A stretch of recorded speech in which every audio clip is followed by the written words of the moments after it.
Heaven has released it. Kingdom wealth is about to pour in. There comes a moment in the journey of the awakened soul when the invisible becomes louder than the visible, when the quiet whisper within thunders louder than the noise of lack around you. This is that moment. Heaven has released it.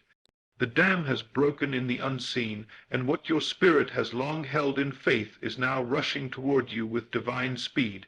The gates of provision are open, not because of your effort, but because of your alignment. You didn't chase it. It was always yours. Kingdom wealth isn't earned. It's remembered. It doesn't respond to panic. It responds to posture. God has not forgotten your prayers, your obedience, your tears. What was delayed was never denied. It was developing in hidden places. Now the release is here. The spiritual decree has already gone forth, and the physical realm in catching up. Do not doubt the signs. Do not question the shift. You are no longer asking, you are receiving. Prepare your heart, enlarge your expectancy, because heaven has declared it is time. And when heaven speaks, nothing can stop the downpour. Kingdom wealth is a state of consciousness. Not a bank balance. There is a truth so profound, yet so often overlooked, that when fully embraced, it turns the tide of an entire life. Kingdom wealth is not found in the numbers on a screen or the gold in your hands. It is a state of consciousness. This is not about striving to earn or chasing.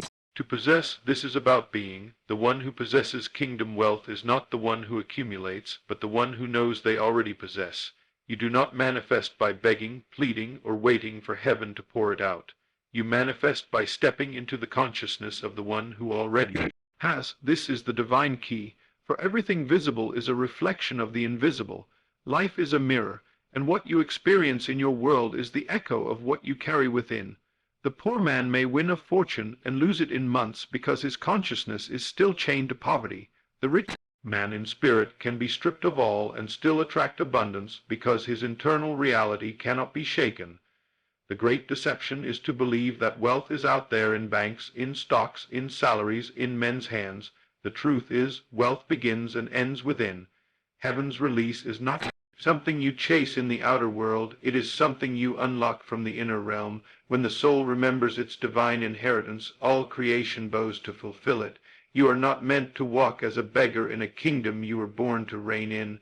When you shift your identity from one who hopes to one who has, the world rearranges itself in response. The secret is not in the grind, the hustle, or the strategy, though those may play a role later.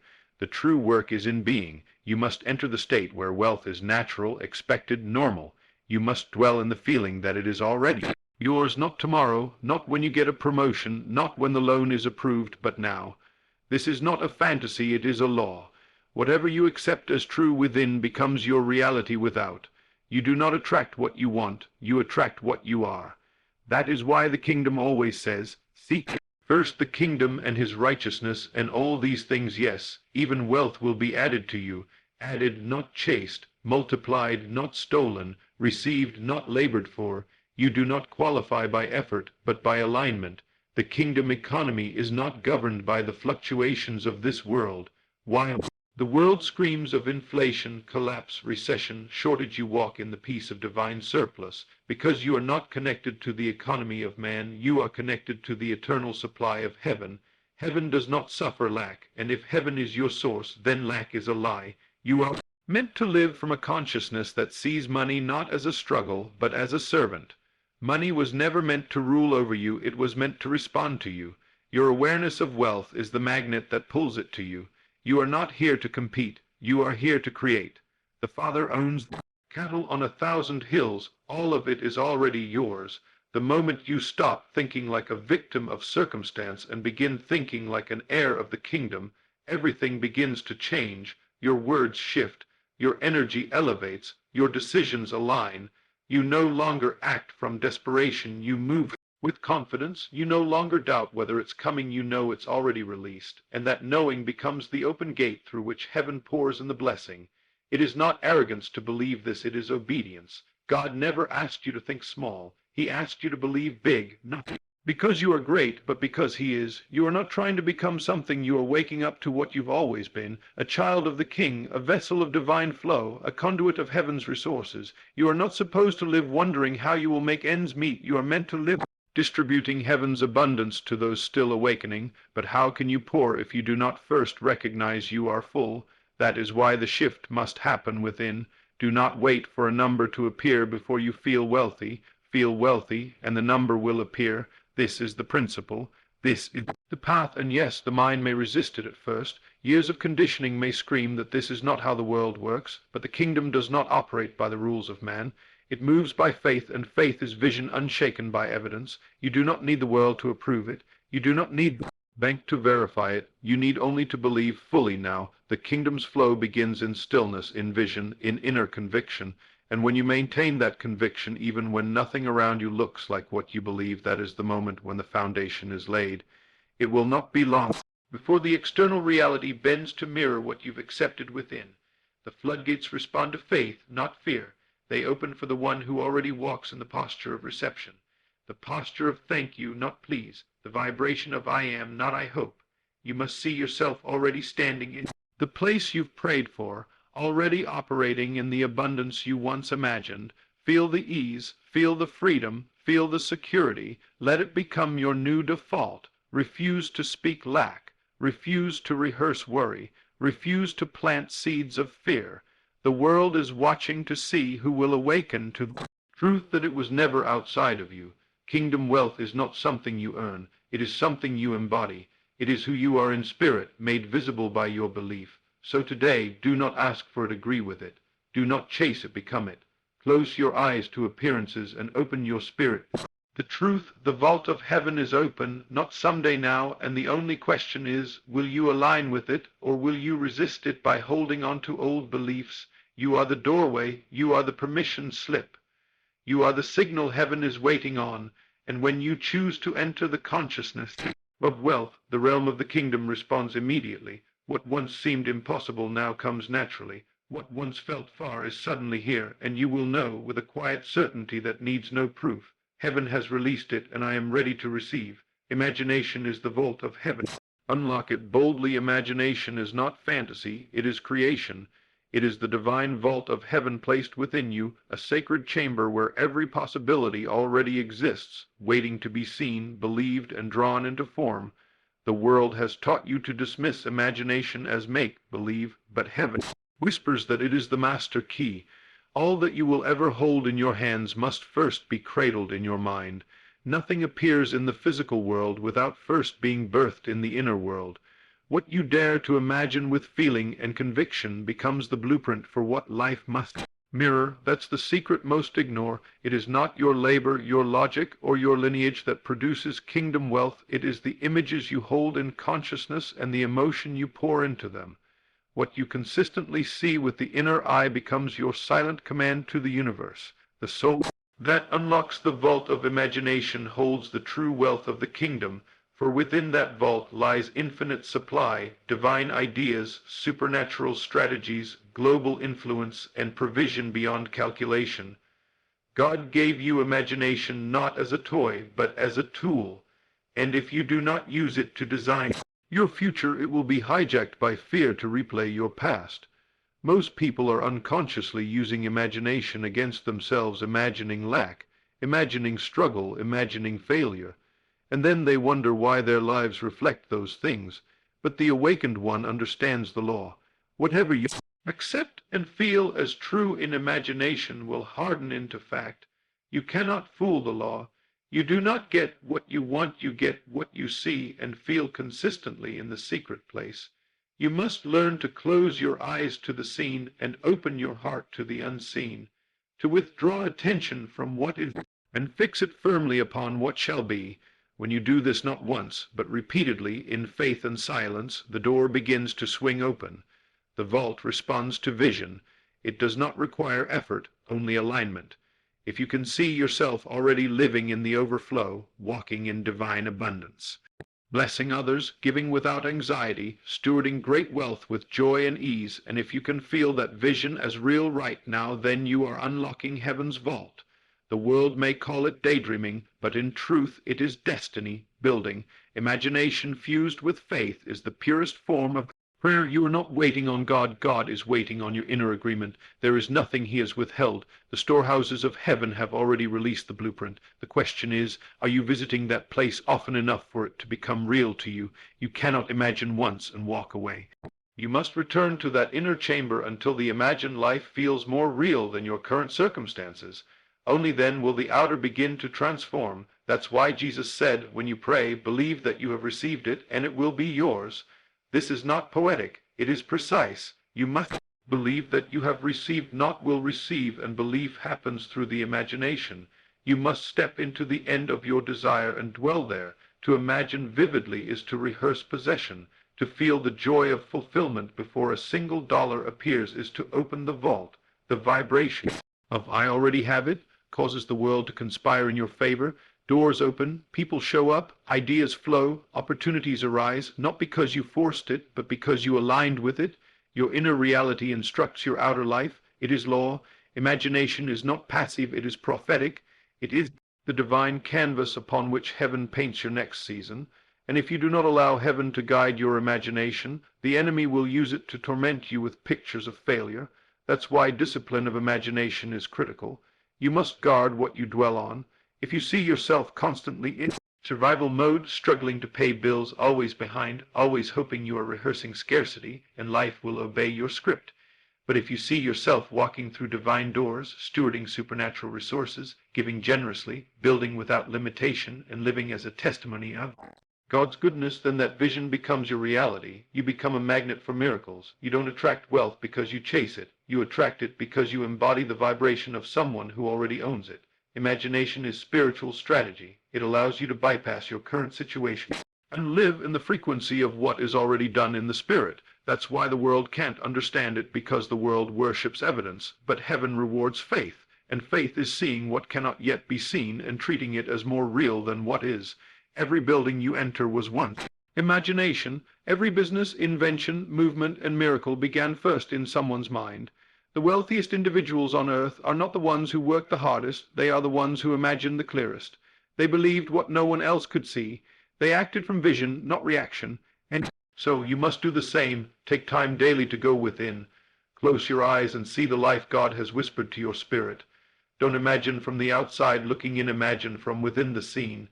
If you see yourself in your future home, walk through its rooms in your mind, feel the peace, smell the atmosphere, hear the sound of laughter. Don't just see money in your hands, see the results of that wealth. Who are you helping? What are you building? What legacy are you leaving? This is how you imprint the unseen onto your soul.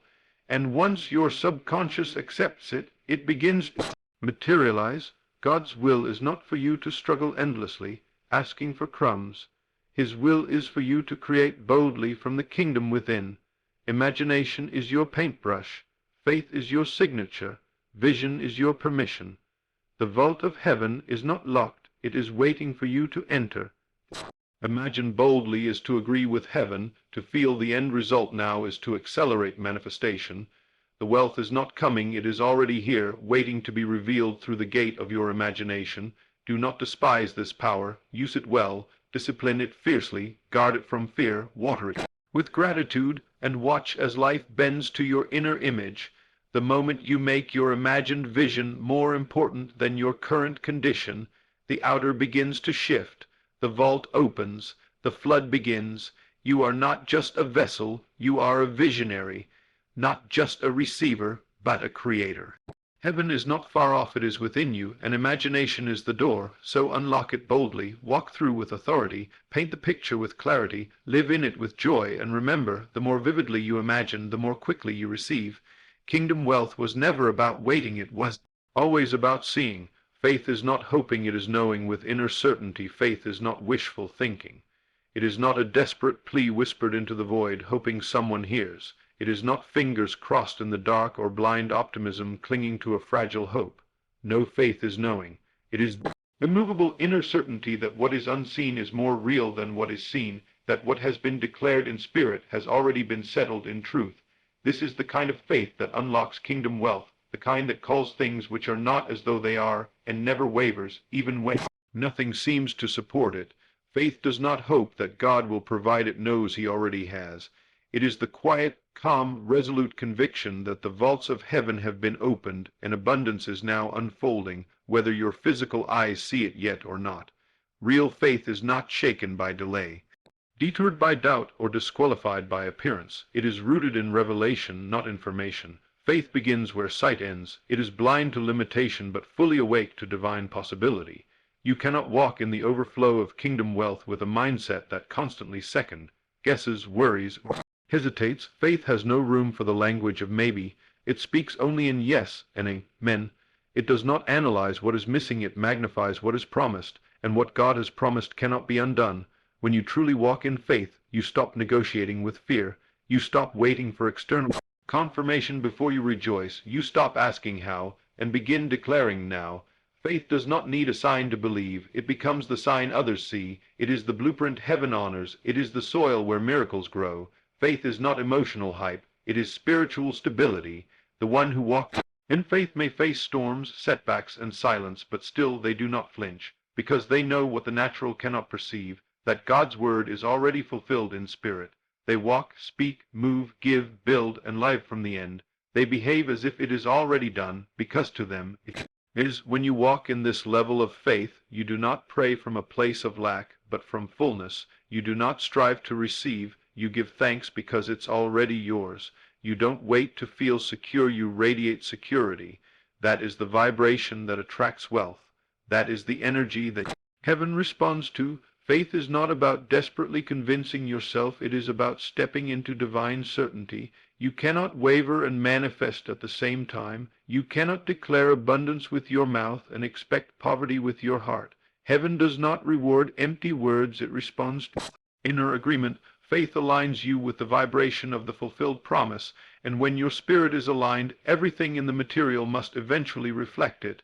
The key is to remain in that knowing, regardless of what your bank account says, what the bills say, what the economy says, or what your past suggests. Faith is unmoved by those things. It does not flinch at impossibilities. It is anchored in the God who cannot lie. And when you stand in that kind of faith, you stop chasing provision, you become provision. You stop wondering when the door will open, you realize you are the door. The wealth of the kingdom flows not to those who beg for it, but to those who believe they already have it. This is not delusion, it is divine order. Faith creates substance. It gives form to what was formless. The moment you stop hoping and start knowing, things begin to move in the unseen. Angels are assigned, paths begin to clear, ideas are planted, relationships are stirred, strategies are revealed, not because you did anything outwardly impressive, but because inwardly you agreed with heaven. Faith is the divine handshake. It is saying yes to what God already said yes to, and when your yes meets his yes, there is no force on earth that can stop the manifestation. You must get to the place where you don't need proof to believe, because by the time the proof shows up, your faith has already completed its work. The wealth was received in your spirit before it ever touched your hands. That's how this kingdom operates. You cannot bypass this principle. Hoping might get you through the day, but only knowing will unlock the gates. God does not respond to begging, he responds to belief, and belief must be more than mental agreement. It must be soul, deep. It must consume your thoughts, fuel your emotions, drive your actions. When you really believe you are wealthy, you no longer speak like one who is broke. You no longer panic at expenses. You no longer shrink your vision to match your current income. You stretch boldly because you trust your source. You give generously because you know it's impossible to outgive God. You dream fearlessly because you know the vision didn't come from your mind, it came from heaven's storehouse. Faith is the eye that sees the invisible as finished. It looks at the delay and says, "Thank you, God, that it is done." It looks at the empty hand and says, "I still receive." It looks at opposition and says, "It is already mine." That is the kind of faith that moves mountains. That is the kind of faith that shifts atmospheres. That is the kind of faith that calls down kingdom wealth. And it is available to you, not in the future, not when everything aligns, but now. Faith exists outside of time. It speaks from eternity. It is not subject to the rules of the world. While others are waiting for evidence, the faithful are already building. While others are calculating risks, the faithful are declaring results. They don't need to see the whole staircase, they take the next step. They don't need applause, they carry peace. They don't need to explain themselves, they simply move. And as they move, provision follows. As they speak, heaven backs their words. As they obey, increase chases them down. Because Faith is not silent, it has a sound. It is the sound of confidence, conviction, and creative force. It doesn't speak problems, it speaks promises. It doesn't echo fear, it declares victory, and that declaration becomes the very substance of what is to come. The wealth of heaven is not poured out at random, it follows faith, not the shallow kind that fades when things get hard, but the unshakable kind that smiles in the storm, the kind that says, I don't see it yet, but I already know. This is how the kingdom operates. It rewards those who believe without seeing, who trust without proof, who build without applause. So if you're still hoping, let this be the day you cross over into knowing. Let this be the moment you stop wavering. Make the decision now. It is done. No more asking if only declaring when. No more fearing how only trusting who. No more doubting what if only. Standing in even now, the kingdom is not moved by tears of fear, but by declarations of faith. So speak like it's done, act like it's done, give like it's done, rest like it's done, because it is done. Faith does not require permission. It does not need a sign. It is the sign, and when you step into that knowing, the floodgates open, the atmosphere shifts, and the wealth of the kingdom begins to manifest in your life. Not delay is not denial. God waits until you believe. Delay is one of the most misunderstood aspects of spiritual manifestation, especially when it comes to kingdom wealth. Many interpret the waiting period as punishment, neglect, or even rejection, but heaven never denies what it has already released. God is not withholding blessings to test you or torment you. He is simply waiting for you to believe. Delay is not denial. Delay is divine development. The promise was settled the moment you asked in faith. The vaults of heaven responded the moment your desire aligned with divine will. But the manifestation waits until your spirit becomes stable enough to receive it, not just emotionally ready, spiritually rooted. What looks like silence from heaven is actually strategy. God is preparing you to sustain what you are asking for. Kingdom wealth is not a lottery, it is a responsibility, and heaven does not deliver power to those still enslaved by fear, anxiety, or unworthiness. You are not being punished in the delay, you are being positioned. You are not being rejected, you are being refined. The longer it takes, the deeper the foundation being laid. For what use is wealth if your mind still rehearses poverty? What good is financial increase if your soul is still entangled in doubt? God waits until you believe from your core, not with your mouth alone, but with your energy, your imagination, your daily posture. Delay is not a divine no, it is the echo of, not until you see it the way I do. Because God will never give you something that contradicts your inner identity, and if you still see yourself as undeserving, unstable, unworthy, heaven must wait. The law is clear. You do not manifest what you want, you manifest what you are. And so if your prayers are rooted in fear, they cannot bear fruit. If your declarations are laced with doubt, they cannot hold power. If your dreams are pursued from scarcity, they will always return to lack. But when your internal world shifts, when you finally know who you are, what you carry, and how deeply God has resourced you, then the delay ends. Then what seemed distant suddenly appears. Then what looked locked suddenly opens, because you finally became a match for the thing you were asking for. And this isn't about perfection, it's about alignment. It's about stepping into the identity of someone who already has. God is not a man who lies, nor does he forget. If he said he would pour out abundance, bless you beyond measure, open the windows of heaven and release kingdom wealth, he will. The issue is never with the promise. The delay is always tied to your perception. Have you truly become the person who can carry it? Can you sustain it without losing yourself? Can you receive it without arrogance, fear, or self-sabotage? Heaven protects you by delaying what would destroy you if it came too soon, because blessing without transformation becomes burden. Many cry out for more, but still think like less. They beg for overflow, but prepare for drought. They declare abundance with their lips, but meditate on insufficiency with their hearts. And so the delay persists not as punishment, but as proof of divine mercy. God loves you too much to allow you to receive something prematurely. He knows that wealth without wisdom leads to ruin. He knows that favor without foundation invites collapse. So instead of cursing the delay, bless it. It is evidence that God is making you ready. It is proof that something greater is being formed in silence. Every day of waiting is a day of preparation. Every quiet season is a season of construction. You may not see the scaffolding, but heaven is building you into a vessel that can hold overflow. without leaking. Your spirit is being reinforced. Your identity is being clarified. Your roots are going deeper than ever before. And when your roots match your reach, the delay lifts. Suddenly, things move quickly. Suddenly, doors open without explanation. Suddenly, connections align. Opportunities rise and wealth pours in, and others will call it luck or favor or a breakthrough, but you will know it was always waiting. The release didn't happen, then it happened the moment you believed. Time is irrelevant in the kingdom. Manifestation bends to faith, not clocks, so stop measuring God's promises by the time it's taken. Measure them by the certainty you now carry. Do you believe with the same fire today as you did when you first asked? Or has doubt crept in and diluted your expectation? Many give up too early, walking away from miracles that were one belief away. They misinterpret delay as denial and abort the process, but the wise wait with confidence. The awakened remain in still expectation, because they know that God is not unjust, he is strategic. That delay is not an absence of favor, it is the fullness of preparation. Look at the lives of every spiritual giant, every divine assignment, every holy increase. There was always a delay. Joseph dreamed, but he had to endure prison. David was anointed king, but he had to wait years to wear the crown. Jesus himself waited 30 years before his ministry began. The delay is not a void, it's a vault, and inside it, heaven is equipping you with what you'll need after the blessing comes. Because real wealth brings weight, and without inner fortitude, it will crush instead of bless. But you, chosen one, are not just waiting, you are maturing. You are not standing still, you are being shaped. The pressure you feel is not punishment, it's proof you're on the brink of release. Don't let the delay define you, let it deepen you. Don't resent it, partner with it. Ask heaven, what are you teaching me in this quiet place?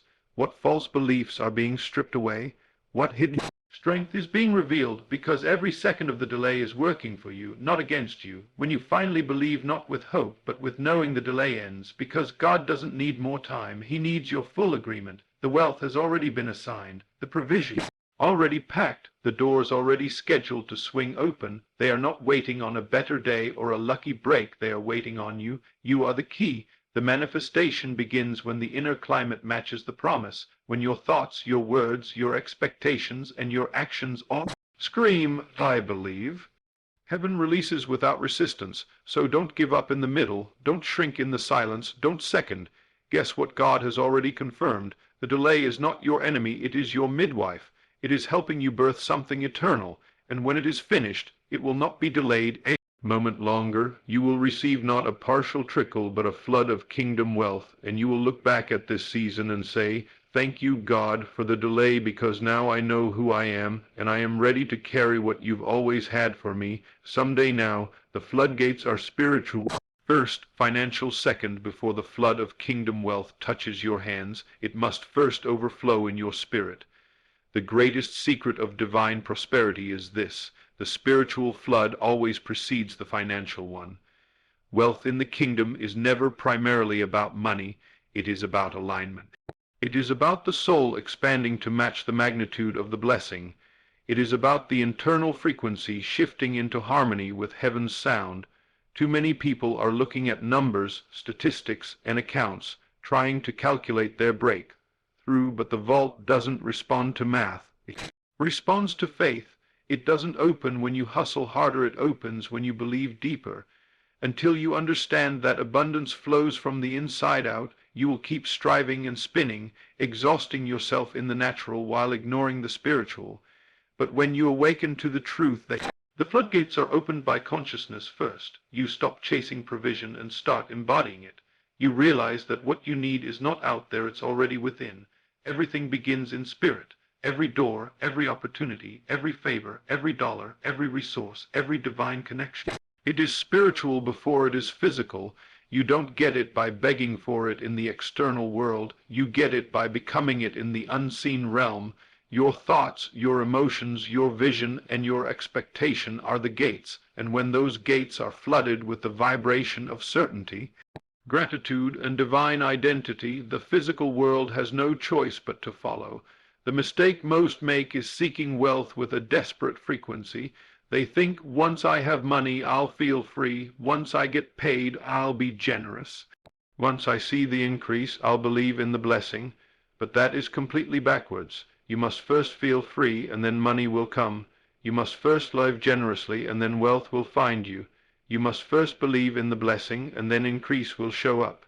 You do not wait to celebrate, you celebrate to open the gates, because the kingdom does not follow logic, it responds to spiritual law, and the law is this: what you experience internally must eventually appear externally. If you live rich in spirit, rich in faith, in gratitude, in trust, in vision, then wealth is drawn to you like a magnet. That's how heaven's economy works. It's not random, and it's not based on merit. It's based on alignment.